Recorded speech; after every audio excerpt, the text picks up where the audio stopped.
Tudo bem, querida? Eu gostaria de apresentar a Paula. A Paula é psicóloga, nascida em Brasília, mora hoje em Portugal. Ela é presidente de um complexo que envolve uma TV, envolve portal, envolve escola de mindfulness e em Portugal.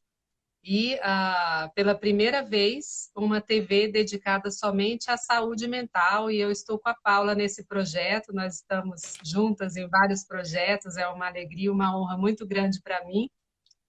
E a Paula é essa pessoa especializada, psicóloga. Nós nunca largamos essas raízes da psicologia, né, Paula? É Que é verdade. a grande paixão, talvez essa do estar a serviço É. diretamente ali com as pessoas.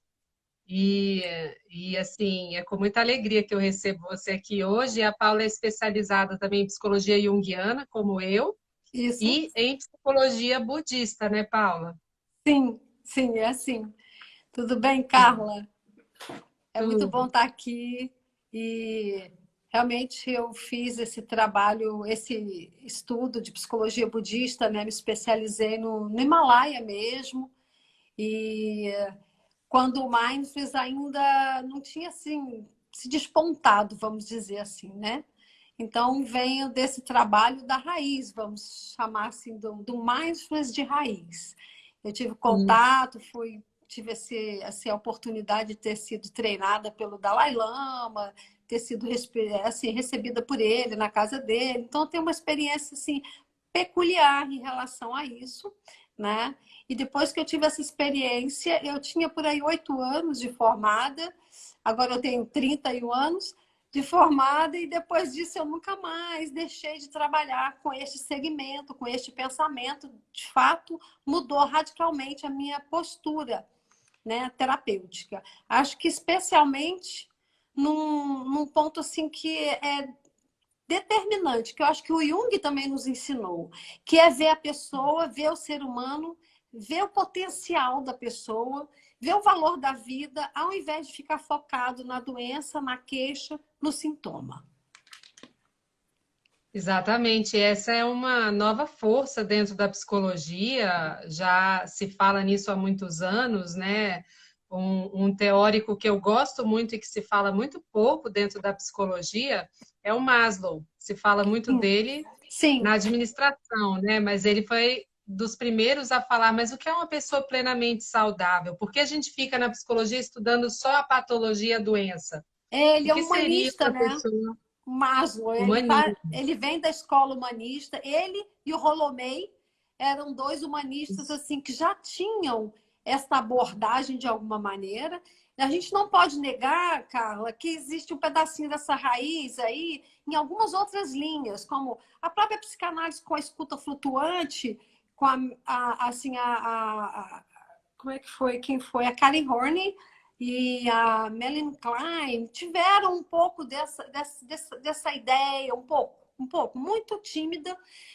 Também o Frederick Pearce, na gestalterapia, ele traz fundamentos do Zen budismo muito evidentes, né? A história do aqui e Isso. agora veio sendo implantada na psicologia pelo Frederick Pearce, né? Mas eu Sim. acho que quando foi assim, um movimento forte mesmo, na década de 90, com o movimento da neurociência, então a psicologia cognitiva com neurociência, né? Elas deram a mão entrelaçada de maneira a não soltar mais, não tem, uma não caminha sem a outra, né? Uma se É. vale dos conceitos, que é a neurociência se vale dos conceitos da psicologia cognitiva. E a outra se vale das imagens, né? Que a psicologia cognitiva, ela sempre tinha uma perna meio manca para poder realmente colocar os seus experimentos mais assim, com as suas evidências. Daí a neurociência veio trazer essa concretude, vamos assim chamar, né? Para a psicologia. Daí, então, quando, nesse momento também, que é impactante visitar o povo tibetano, é que está todo mundo sempre muito bem. Então, eles, por se aproximarem, começa a surgir esse movimento. não são os únicos, tá? O Jon Kabat-Zinn também, de outra maneira, vai se aproximar, ele com a sua, com o seu background de yoga e por ser neurobiologista e estar numa condição de uma escola de medicina, fez assim vamos dizer que ele fez um combo muito feliz para nos presentear na ciência com o protocolo MBSR, né? Foi assim um verdadeiro gol para a ciência e para a humanidade. Porque hoje a gente sabe que... Eu tenho mais ou menos a estatística da época assim, de 2014, por aí 2016.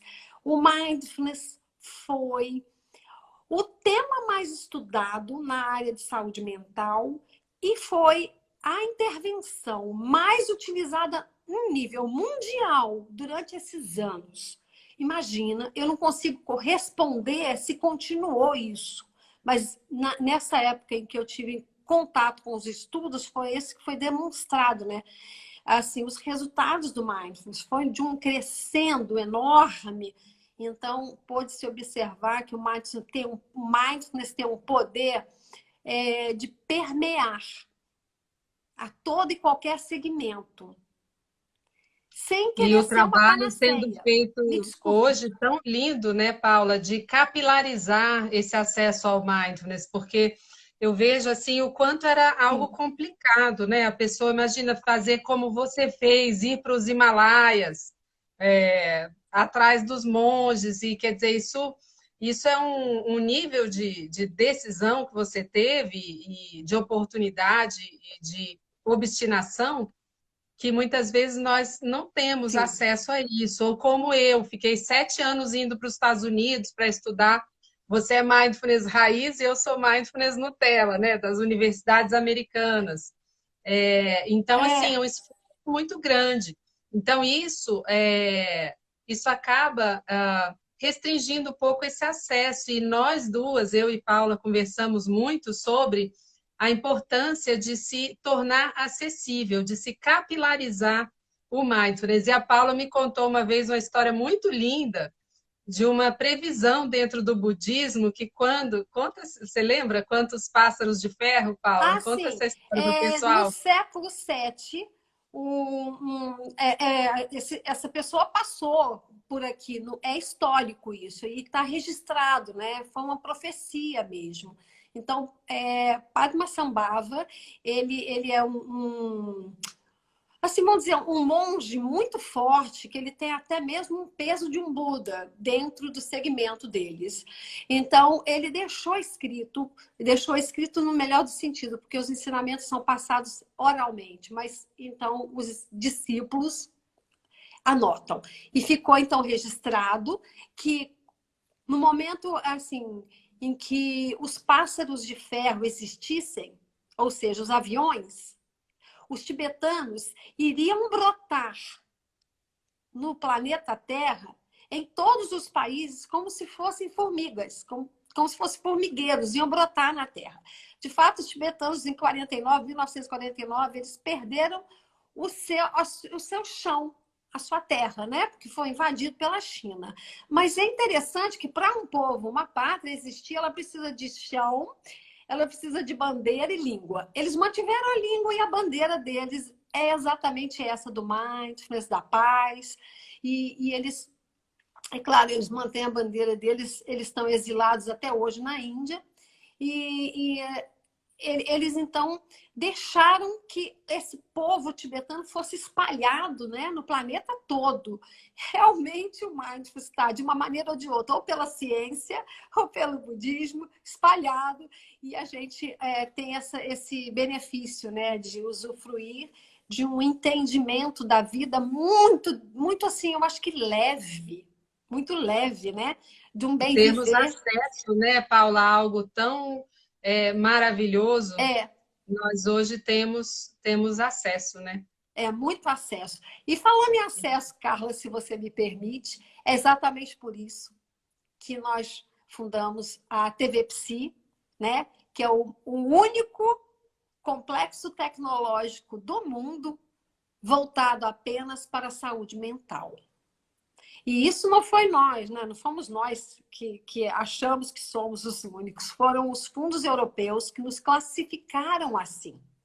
Não existe outra iniciativa tão complexa e arrojada, focada única e exclusivamente para a saúde mental. Já estamos, né, no canal Net Claro, Carla aí é a nossa âncora, com o programa Caminhos Terapêuticos, né, Quero no canal. agradecer ao Célio que está assistindo aqui, que me ajudou, que ele e Solange, a esposa dele, que criaram esse nome, Caminhos Terapêuticos, para mim. Maravilhoso. Caminhos Terapêuticos é um nome O maravilhoso, de meu fato. programa. É, é. E você, assim, é muito espontânea, né, para fazer o programa e a gente é muito feliz com a sua presença e o seu caminhar conosco, né, Carla? É maravilhoso mesmo. Muita alegria e muita honra para mim, né, Paula? E é algo assim que a gente sente como uma espécie de missão, né? Ah, Uma missão sim, assim, que traz tanta alegria e é como é um propósito, muito né? prazer, um É propósito. um ganho que é muito amplo. Inclusive, você também está na direção da Escola de Mindfulness, o Caminho do Coração Presente, aqui, né, comigo. E a gente tem, assim, feito, acho que feito, assim, alguns caminhos e alguns cursos bem interessantes, mas tem muito mais por vir, né, Carla? Exato, e se o pessoal quiser entrar no site. Paula, caiu a minha internet aqui, perdão, querida. Agora eu estou aqui no Tudo bem, não tenho que pedir perdão, isso acontece. A gente nem pode reclamar, né? A gente tem feito tanta Então, coisa de tecnologia, assim, tecnologia tem nos servido tanto, né? não é? É verdade. Isso faz parte, a impermanência, né, Carla? A impermanência, a gente lida com aquilo que é, né? É, Mas, Paula, para mim, cortou quando a gente estava falando dos projetos da Escola de Mindfulness. Reiterando aqui, nós vamos ter curso de instrutor, né, com a chancela portuguesa, instrutor de Mindfulness pela Escola de Portugal, não é, é? é Antes assim. disso, eu tenho também o projeto de fazer um curso de Mindfulness para profissionais da saúde que possam utilizar minimamente o Mindfulness com seus pacientes também. E quem se interessar pode ingressar na formação de instrutores, que vai ser virtual, né, Paula? Isso vai ser Vai, assim maravilhoso, vai, né? a gente vai contemplar o Brasil, Portugal e outros países, né? Temos Sim, pessoas já envolvidas aí que querem fazer, que estão na França, e assim é. Deixa acontecer assim no mundo todo. exatamente. Carla, mas o nosso próximo episódio vai ser Mindful Eating e autocompaixão, né? Exato, nós vamos conduzir um curso de Mindful Eating com autocompaixão, provavelmente última semana de junho, início de julho. Aí depois eu faço uma live e convido todo mundo. Exatamente. Mas, É, Paula, eu tenho uma pergunta para te fazer por em favor. relação a essa questão da psicologia budista, em relação à prática de mindfulness, e algo que o pessoal pergunta muito, se isso é religião ou não. Como é que fica a questão religiosa dentro disso? Porque, no primeiro momento, o budismo é visto como religião, né? E algumas pessoas de algumas religiões, assim, que não permitem, no caso, né, a meditação, por achar que isso é religião. Como é que é a psicologia budista dentro disso? Qual é a posição? Tá. É assim, né, Carla? Nós, por exemplo, nós brasileiros, né? A gente tem a nossa cultura e tem a nossa psicologia. Eles também têm a Isso. cultura deles e têm esse segmento, nesse entendimento da saúde mental, da psicologia deles, né? Só que elas vêm todas desse tratado, que são os textos budistas. Mas não tem absolutamente nada a ver com religião. É Sim. completamente, assim, a gente chama de secular, né? Que é aquilo que não tem vínculo com nenhuma religião. Até porque também é, o entendimento de religião para o budismo, ele é um entendimento, assim, que nem sempre corresponde, porque no budismo não há conceito de Deus. E para você pensar em religião, é preciso ter um Deus, né? Tem que ser uma teologia aí, né? Então, existe, sim, um budismo que ele é devocional. Devocional, mas para atributos que são simbolizados com seres, mas que esses seres carregam ou algum objeto, alguma flor que vai simbolizar esses atributos, entende? Então, a ideia do budismo dentro da ciência hoje está muito mais organizada, porque o próprio MBSR, que é o protocolo que John Kabat-Zinn implantou e que você estudou com ele diretamente, fez este favor de fazer um recorte nesses textos e trazer esses conceitos para a neurociência avaliar. Né? E depois de ter sido avaliado e comprovado, não foi só pelo MBSR, não, porque o trabalho do Daniel Goleman, do Varela, esses trabalhos foram fundamentais, do Richard Davidson, que é a última palavra, né, em emoções, para falar sobre emoções. Então, ele é um cientista renomado e ele prestou consultoria para a Pixar, para fazer aquele filme Divertidamente, que aquilo lá é pura neurociência, né? E baseado no budismo, diretamente baseado nos ensinamentos do Dalai Lama. Porque foi o Dalai Lama que cutucou o pessoal aqui do Ocidente falando assim, ué, por que vocês só estudam mente doente? Por que vocês não estudam a saúde, o que é bom? E aí, então, ajudou todo mundo a começar a estudar e ver o que é saúde, né? E aí, aquele monge, também o monge Mathieu Ricard, francês, na verdade, ele é um prêmio Nobel da biologia, né? E ele se tornou monge depois. E ele foi, então, um grande objeto de estudo, um dos primeiros, né? Que esses cientistas foram estudar os cérebros desses monges meditadores. Mas monges meditadores que já meditavam 50 mil horas. Ô, minha gente, o que é isso, 50 mil horas? Esse taxímetro estava muito rodado, né? Então, quando eles fizeram esse estudo, um dos conceitos da neurociência que é basilar, que é básico, e que ganhou estrutura, ganhou força, foi o conceito de neuroplasticidade. Esse era um conceito que havia sido ventilado lá por 1700 e alguma coisa, no século XVIII. Me desculpe aqui, perdão, eu me esqueci o nome do cientista, ele merecia ser aqui lembrado. E ele foi completamente rechaçado, ninguém deu a menor bola para ele. E foi na década de 90, com os experimentos com o Mathieu Ricard e outros monges, que então se comprovou que, de fato, o cérebro ele vai ficar mais assim ou assado, ele vai funcionar mais num ponto do que no outro, devido ao uso que nós demos a ele. A mente, né? A mente pode moldar o cérebro, uma mente negativa, uma mente mais positiva. Tudo isso tem um efeito fisiológico na forma que nós utilizamos a mente nessa neuroplasticidade. Essa foi uma descoberta incrível, né, Paula? Essa descoberta ajuda também a gente a entender que eu sou assim, meio que eu já percebo esse estudo do que é mente, cérebro, né? E então acho que esse estudo da neurociência junto com o budismo facilitou o entendimento de que o cérebro não é a mente. O cérebro é um instrumento, né? Assim como o nosso corpo, mas o cérebro em si não é a mente, né? A gente é mais do que o cérebro. E na verdade, dentro do conceito no budismo e dentro até do meu particular entendimento de muito antes, é que a nossa mente está mais no coração do que aqui. Aqui nós temos uma região assim, extremamente cognitiva. Nós temos neurônios no corpo todo. Gente, nós temos uma célula de neurônio que parte daqui vai até o dedão do pé. Né?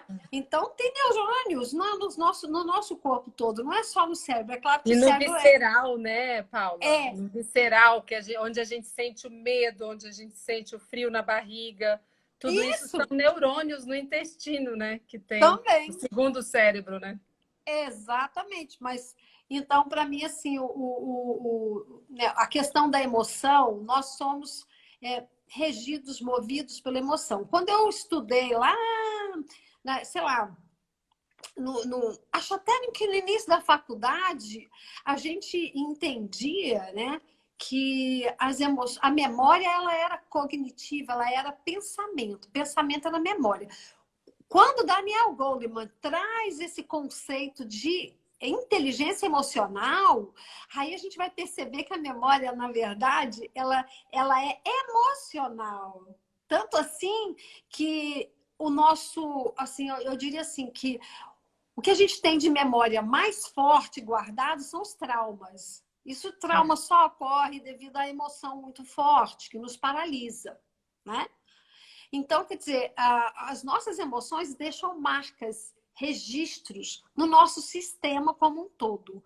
E se isso acontece, e se a gente tiver uma prática que a gente pode se autorregular, então pode ser que a gente tenha uma memória muito melhor estabelecida, uma maneira de viver assim, muito mais alegre, né? Uma disposição para lidar com as adversidades, para lidar com as dificuldades, porque a gente de vez em quando tem, assim, eu tenho a impressão que de vez em quando a gente fica achando que é o rei de quase tudo, né? Que pode querer que a vida seja assim, seja assado, e quanto mais a gente quer a vida assim ou assado, mais a gente se frustra. Exato. E a frustração é a maneira que a gente tem de fazer teoria da vida. Porque todas as vezes que eu fiz uma teoria achando que alguma coisa ia ser daquele jeito, na prática ela saiu de outro jeito e eu me frustro. Exato. Então, quando a gente trabalha a aceitação, a gente se abre para o novo. E esses são preceitos do mindfulness que são básicos, né, Carla? Sim, exatamente. E, Paula, assim, enquanto psicóloga clínica que você é, não é? Com essa Sim. formação em psicologia budista, Sim. que importância você dá a ter essa ferramenta do mindfulness no seu consultório? Como você utiliza isso? Uau! Eu não consigo ficar sem usar o tempo todo, Carla. Primeiro que o mindfulness, ele inexiste se ele tiver apenas num livro. Ele é visceral. A gente precisa passar por nosso sensório nessa prática. Então, se eu pratico, logo eu serei uma terapeuta, né? Na minha clínica, eu já estou atuando de maneira diferente porque eu mesma pratico. Esse eu acho que é o primeiro ponto, ele é básico e é determinante para quem é terapeuta e gostaria de utilizar essa ferramenta na sua prática clínica. Primeiro, use em si mesmo, né? Depois, eu acho que o trabalho do Mind faz com os primeiros passos, né? A gente leva o paciente a se auto-observar. É a propriocepção que é desenvolvida de uma maneira muito delicada e muito harmoniosa. Então, você pode pegar um paciente em grande crise e, mesmo assim, no final da sessão, esse paciente sai com a sensação de que, como assim? Nem me lembro como eu entrei. Harmonizou tudo. E a gente não faz nada para forçar, né? Nós não convidamos ao relaxamento, não convidamos para ficar calmo. Nós, sim, convidamos para fazer uma observação. E um grande trunfo do terapeuta que trabalha com mindfulness é usar a respiração como ferramenta. E geralmente só por nós estarmos respirando conscientemente, a gente traz esse paciente para um ritmo de respiração em que ele próprio vai começar a se sentir mais presente. Porque a gente trabalha com estado de presença, né? No mindfulness. Então, ele vai se sentir mais presente. Ao se sentir mais presente, ele mesmo vai percebendo o caminho dele. E esse que é o presente do mindfulness, né? É deixar que a própria pessoa seja protagonista da sua história. O terapeuta, ele tá ali como uma ferramenta, porque é a própria pessoa que é protagonista da história dela, né? Então, é possível que este paciente passe por momentos difíceis, possa estar até em dor, mas ele vai ver sentido nisso e vai se desafiar para passar pelo processo. Porque o mindfulness nos ensina que não há linha de chegada. Que o processo é que é o grande encanto da vida, né? Como você sempre diz, o caminho se faz ao caminhar, né, Paula? Isso, o caminho se faz ao caminhar. Essa é uma frase mesmo, realmente, que eu uso muito. Então, essa delícia de poder acontecer no momento presente, né, Carla? Exato. De fluir com a vida. Pessoal, vocês podem fazer perguntas aqui para a Paula, tá? Fiquem à vontade para escrever perguntas. E, claro, Paula, dentro disso do uso do mindfulness no consultório, algo que eu acho particularmente muito poderoso é a gente poder educar e oferecer para a pessoa uma ferramenta de autorregulação, né? Incrível. Teve um estudo pela Universidade de Harvard, da doutora Jill Taylor, que ela trouxe que quando nós estamos possuídos pelos pensamentos e emoções que se retroalimentam, se nós trazemos atenção para a respiração, por exemplo, para qualquer sensação do corpo, algo concreto que exista no corpo, em média, em 90 segundos, essa emoção se desmobiliza, a mente se abre, nós saímos daquela condição de sequestro emocional, que quando nós estamos numa emoção, por exemplo, de raiva muito forte, todo pensamento vai só confirmar a raiva, né? Não se sai pelo pensamento. O pensamento serve à emoção, não é? É isso mesmo. A emoção vem antes, ela é mais primitiva. Então, trazer atenção simplesmente para algo de sensação do momento presente cria essa ancoragem e, naturalmente, em média em 90 segundos, a mente se abre e nós podemos, então, ter decisões mais sábias, né? A Isadora aqui perguntando se para usar a ferramenta é necessário uma formação. Alguma formação, sim, Isabela. Existe a formação para instrutor de mindfulness. Essa é uma formação que nós vamos fazer pela Escola do Caminho do Coração Presente, que é a escola de Portugal, que nós trabalhamos e que a Paula é a fundadora e presidente. Essa é uma formação que vai durar mais ou menos 1 ano e meio.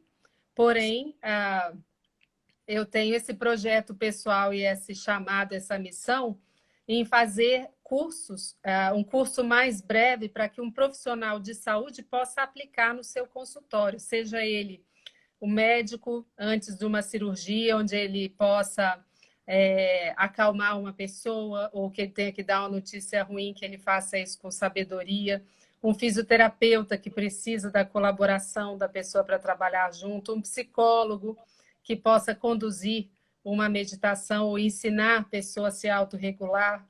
Isso como um primeiro passo antes de se fazer uma formação de instrutor, né, Paula?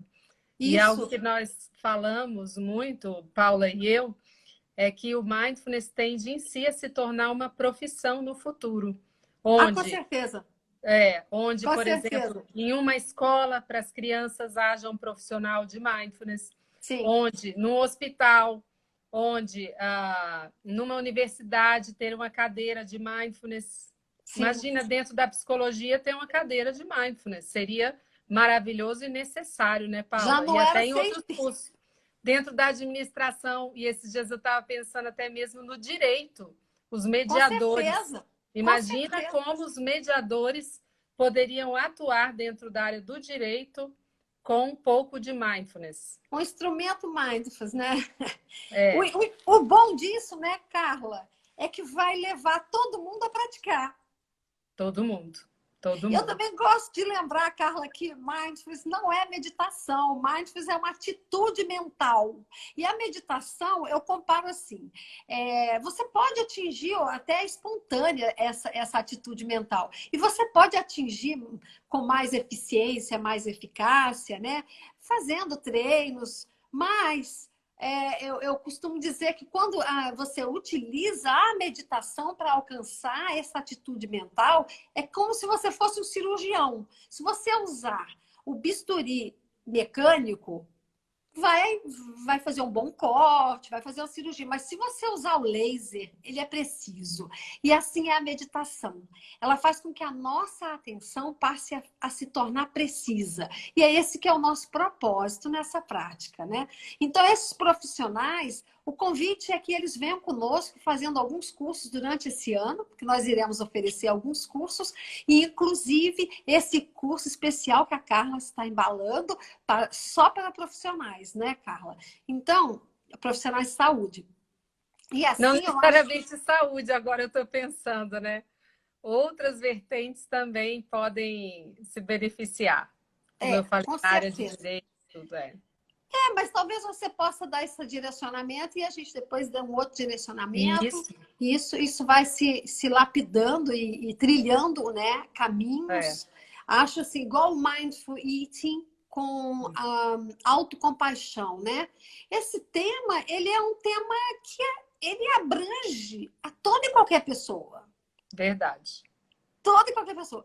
Então, quer dizer, e principalmente nesse mundo hiperindustrializado e que nós estamos vivendo muito distante da natureza, a gente fazer um trabalho de mindful eating e de autocompaixão, a gente vai redescobrir caminhos que levam ao nosso coração. Exato. Né? Exato. Então, assim, acho que o convite é esse, né? Que a gente, que essas pessoas queridas que estão aí nos assistindo hoje possam desfrutar de outros momentos conosco e que nós possamos ter a honra de ter a presença dessas pessoas para que a gente também desfrute dessas pessoas, para que a gente possa trabalhar juntos e construir, né, um caminho assim com mentes mais saudáveis. Porque eu sempre falo para pacientes, sabe, Carla, que o trabalho do Mindfulness é para a gente ter a atenção para que a gente comece a entender o momento que surge o primeiro pensamento negativo, porque é inimaginável a força do primeiro pensamento negativo. Ele traz um arrastão de pensamentos negativos, um atrás do outro. Uma avalanche. Exato, porque, na verdade, segundo constam os estudos, né, mostram que a primeira emoção do ser humano foi o medo. Então, se a primeira emoção foi o medo, o que há de mais primitivo em nós é esse medo. Medo. Mas é interessante que, de qualquer maneira, essa raça está aqui até hoje. A gente vem vencendo muitos medos, né? Para a gente estar aqui. Então, assim, o medo ele é necessário, porque se eu não tiver medo, eu vou atravessar a rua, eu não vou olhar para o lado nem para o outro, não estou nem aí. Não é isso. A gente tem que ter muito respeito pela vida, né? Mas Só que agora, diante da complexidade da vida, que nós não fugimos mais de predadores, né, Paula?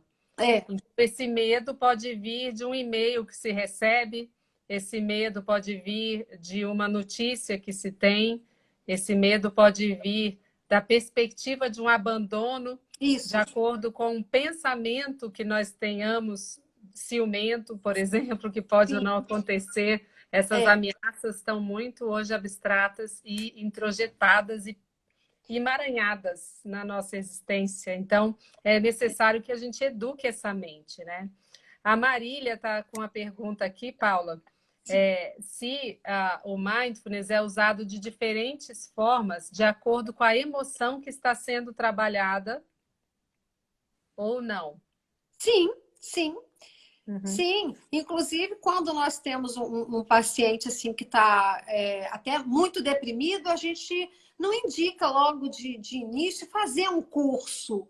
a gente pode fazer uma prática, uma mentoria, um acompanhamento.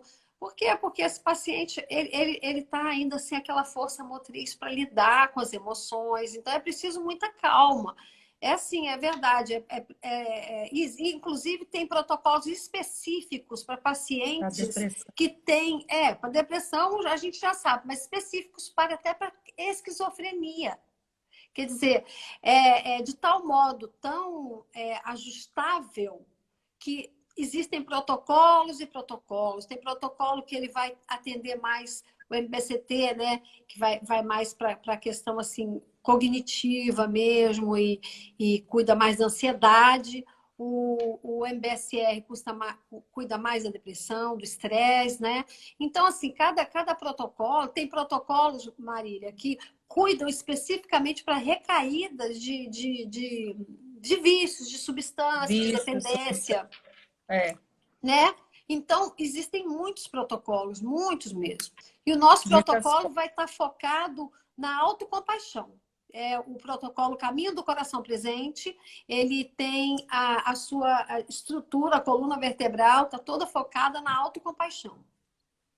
E é algo da humanidade em comum que nós temos e para onde toda evolução do trabalho em mindfulness acaba convergindo os estados de compaixão, bondade amorosa, né, Paula? Sem Isso dúvida. naturalmente é algo que vai emergindo e vai Isso. acontecendo essa consciência da nossa conexão, da conexão humana que nós temos e do pertencimento, né? E do estar a serviço, porque todo sofrimento mental e psíquico, ele é narcísico, né? Quando a pessoa está em sofrimento, ela está fechada em si mesma. E Exatamente. dentro da pergunta da Marília, eu me lembrei também da questão no caso da depressão, por exemplo. Na depressão, há uma ausência de sensação no corpo. É como se o corpo estivesse entorpecido e no estado de paralisia, né? Ou algo assim. Então, todo o trabalho que o Mindfulness faz de escaneamento corporal, resgatar as sensações do corpo, se perceber, perceber as sensações, isso cria uma condição muito eficiente para se lidar com esses estados, né?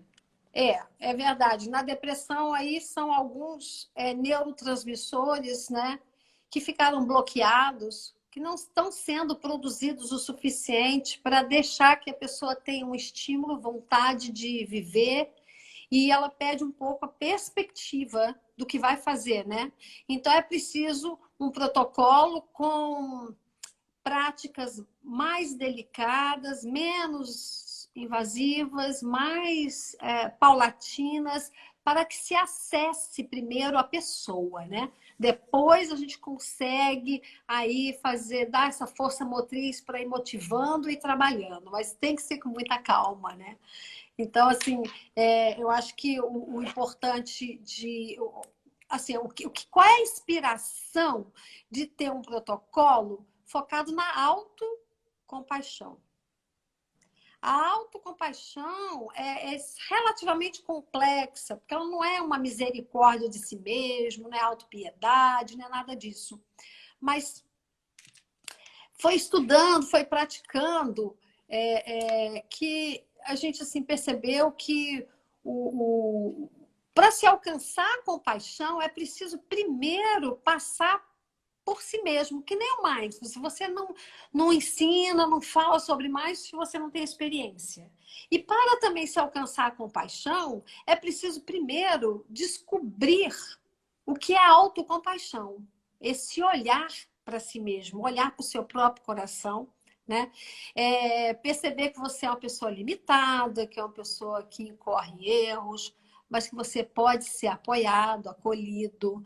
Não para que você permaneça no erro, mas para que você se sinta como dentro da sua humanidade, dentro da sua limitação.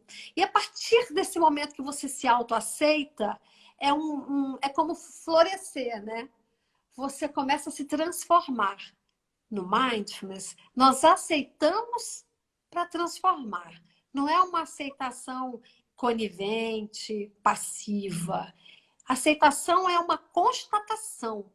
A partir do ponto em que você constata a realidade, aquele momento presente, como você se sente naquela circunstância, você pode ser agente de si mesmo e ir transformando a sua relação com a vida. O nosso protocolo, ele está baseado num fundamento de valorização da vida. Isso. Paula, e a Margarete aqui colocando o quanto é importante para ajudar mães, pais e avós para lidar com crianças difíceis. É verdade, né? Os cuidadores também, cuidadores idosos. Muitas Seria bom um livro de mindfulness, ela está falando aqui, um livro, no caso, para crianças, que a Paula já está escrevendo, inclusive, já um livrinho para escrevi, agora crianças. eu estou procurando ilustrador, né? Se alguém aí tiver um ilustrador bem legal para indicar, fala com a gente aqui, viu? É um almanaque das emoções, então é para criança mesmo. Mas sabe o que acontece? É bem interessante essa frase que você falou aí, é Margarete, né? Margarete. Para lidar com crianças difíceis. E aí eu me pergunto, será que elas são tão difíceis assim? Ou a realidade delas está difícil? Ou a comunicação com elas está difícil? E aí a gente pode refletir sobre isso de assim diversas maneiras, né?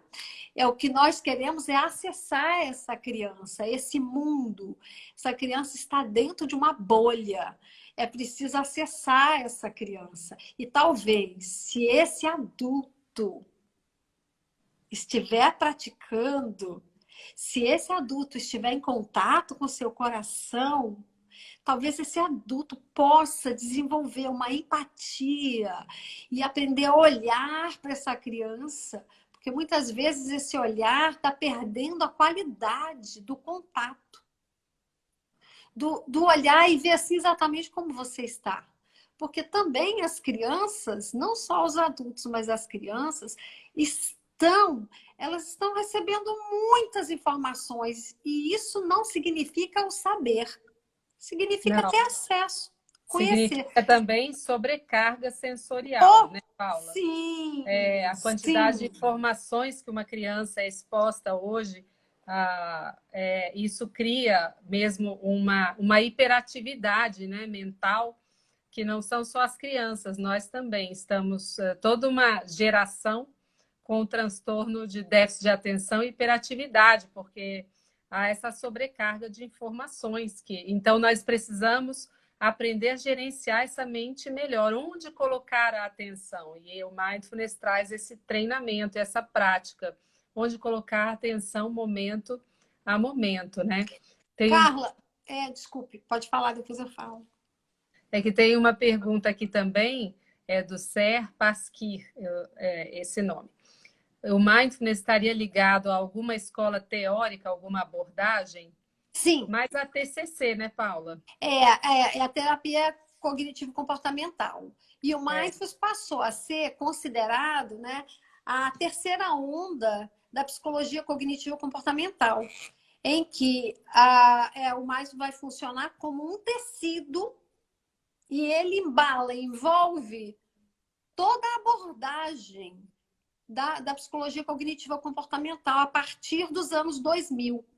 Então, isso já é comprovado e vão se estruturar novos protocolos de atendimento da psicologia cognitiva comportamental, porque ela recebeu esse viés do mindfulness, né? Mas eu percebo, Carla, que as outras linhas de psicologia não ficaram para trás, também foram beber nessa fonte. É isso que eu tenho notado. Ah, verdade. Sim. A junguiana mesmo, né, Paula? Sim, a gestalterapia também. A Gestalt, puxa vida, a Gestalt. Então, assim, a resposta para essa pessoa é sim. Tem sim, e já é considerado, inclusive, deixa eu ver aqui, eu tenho um livro aqui que eu posso dar essa dica desse livro para quem perguntou. Peraí.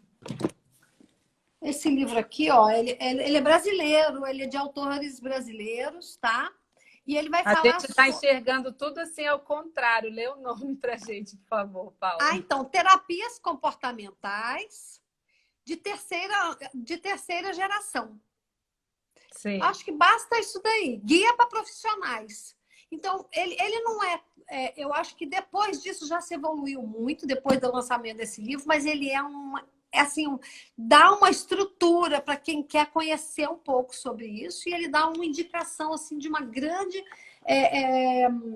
referência bibliográfica também, para se conhecer os protocolos, tá? A organizadora é Paola Lucena Santos. Pelo menos o primeiro nome dela. Tá bem? Sim. A Claudine colocou aqui, terapias comportamentais de terceira geração. Exatamente, tá? Muito grata pela ajuda, Clau. É Isso. isso mesmo. É uma indicação boa. Esse livro pode ajudar quem tá interessado em conhecer melhor, né? E, acima de tudo, aquilo que você falou, né, Paula? Já iniciando a praticar, isso é algo que todo profissional precisa Sim, para que tenha a condição minimamente de aplicar com o seu paciente, porque, por exemplo, isso. é impossível conduzir uma meditação se você não estiver, se não estiver junto ali, Sim. meditando, né? Então, a prática pessoal é algo muito importante. Eu tenho aqui no canal várias lives que eu já fiz que tem práticas meditativas junto. Isso. Tem também muita coisa boa na internet disponível e que a gente vai construindo esse espaço sozinho mesmo, coloca uma prática e faz junto, todos os dias. E a partir Isso. daí, e segundo os estudos, né, o cérebro já começa a se modificar a partir de 8 semanas. Em 8 semanas já se observa fisiologicamente mudanças no cérebro através da prática de mindfulness. E aí torna-se possível que a pessoa também utilize esses recursos. E essa é a minha ambição no momento, oferecer um curso para profissionais que queiram aplicar com os pacientes uma meditação, um cuidado, algo assim. E a ambição maior com a Paula do nosso programa de instrutores pelo Instituto Psiconsciência de Portugal com a chancela, né, internacional. Isso, Vai ser exatamente. A gente também pode dar algumas dicas, né, para a gente como começar, né? Por onde começar, né? Claro, fazendo um curso de 8 semanas é muito boa ideia. Lembrando que o mindfulness é um estado de presença, é uma atenção no momento presente, que a gente pode começar por coisinhas tão simples, assim, talvez assim, diminuindo as expectativas, não gerando muita expectativa até em torno do próprio mindfulness, né? Isso. Porque é uma falácia, né? Não é mágico Exato. uma falácia, é um Eu gosto trabalho. muito, eu gosto muito de sugerir começar pelo começo. Boa. E Paula. assim, reservar um tempinho no seu dia para você, sei lá, põe o seu celular aí, ou, tal horário é um bom horário de só ficar com a mente presente. Pronto. Sentar em silêncio e prestar Isso. atenção na respiração. Eu Isso. comecei por aí e fiquei 3 anos na atenção na respiração. Eu senti que me deu uma ancoragem muito boa. Olha, Prestar atenção na respiração simplesmente já é uma prática bem importante, né? e você Sem tá mudar a respiração, só você perceber. está falando da minha próxima dica, que é não ter pressa. Você ficou 3 anos aí, né? É isso. Outra coisa que é legal também, Carla, é reservar um local. Isso. Isso ajuda a selar a sua relação com a prática. Criar um hábito, né? Eu até acho assim que é criar uma atitude mental. Isso. Porque o hábito às vezes fica mecânico. Então a gente cria uma atitude mental. E você se relaciona com a sua prática. Aquele espaço, ele já simboliza para você que você chegou naquele ambiente da sua prática. Eu também costumo dizer que nós partimos da prática formal, sem deixar o informal, né? Mas a gente vai fazendo a prática formal para alcançar uma atitude mental no dia a dia, informal. Ninguém vai ficar o tempo inteiro fazendo prática no escritório, no consultório. Essa prática, ela é micro, ela acontece milésimo por milésimo durante o dia. né? Perfeito. Uma respiraçãozinha no meio do dia ali, que você está fazendo alguma coisa. Consciente já é, ancora, né? isso. Mas... Então, quando a gente resolve que a gente está perdendo a hora, está atrasado, tá? E você fica atrasado mindfulness, é uma delícia, é muito É uma engraçado isso. delícia. Você correndo mindfulness com pressa, né? É. Paula, olha só, amor, o que o tempo está acabando, o Instagram derruba a nossa live. Tá Mas bom. eu quero te agradecer imensamente por ter estado aqui conosco hoje. Quero pedir que o pessoal que tenha dúvidas, que queira fazer colocações, postem aí nos comentários o que vocês quiserem de perguntas que nós vamos responder. Isso. A Paula, eu passo para ela. Paula, olha, fala pode o me seguir endereço também lá. no Instituto Psiconsciência, seguir o meu arroba aí, né? Exato. A É o Cláudia podia Instituto colocar o arroba aí. Psiconsciência. Por favor, Cláudia, coloca. E a gente vai colocar lá também o endereço na publicação da live. Instituto Psiconsciência para acompanhar os cursos que vão acontecer. Tá Isso, bom, pessoal? exatamente. Então... Carlinha, olha, muito grata por essa oportunidade, essa delícia de estar aqui com você, de falar só de coisa boa, é muito bom. Muito obrigada, querida. Eu te agradeço, porque aí em Portugal é meia-noite e eu sei que você dorme cedo. Agora muito obrigada. Não, agora é 1h já. Já é 1h. Pois é. Olha, muito não tem obrigada, problema. querida, por essa boa vontade, viu? De estar aqui com a gente. Tá uma delícia, tá uma delícia. Eu vou dormir muito leve, muito feliz, muito grata mesmo, muito Obrigada, grata. pessoal, por ter estado aqui Tchau, comigo, pessoal. com a Paula hoje. E coloquem as dúvidas de vocês aí que nós vamos responder, viu? Daqui uns dias a gente faz uma live sobre autocompaixão e mindful eating. Tchau, tchau. Com certeza. Tchau, pessoal. Boa noite a todos. Muito obrigada. Muito obrigada. Grata. Grata.